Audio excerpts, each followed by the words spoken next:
এক দূর মরুভূমির পথে এক কিশোর তার মায়ের কাছ থেকে বিদায় নিয়ে জ্ঞান অর্জনের উদ্দেশ্যে রওনা দিল।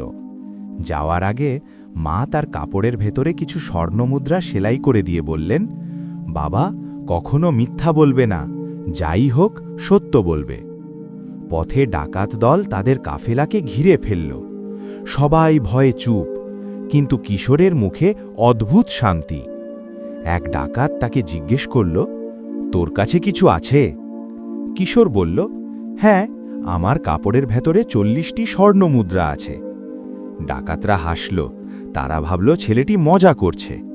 কিন্তু যখন খুঁজে সত্যি স্বর্ণমুদ্রা পেল, সর্দার অবাক হয়ে জিজ্ঞেস করল, তুই কেন সত্য বললি? বাঁচতে পারতিস।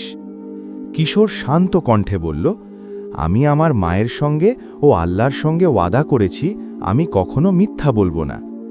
এই কথা শুনে ডাকাত সর্দারের চোখে পানি চলে এলো। সে বলল, তুই ছোট হয়ে আল্লাহর ভয় রাখিস, আর আমি বড় হয়ে এত পাপ করেছি। সেই দিনই ডাকাত সর্দার তওবা করল, আর তার সঙ্গীরাও সৎ পথে ফিরে এলো।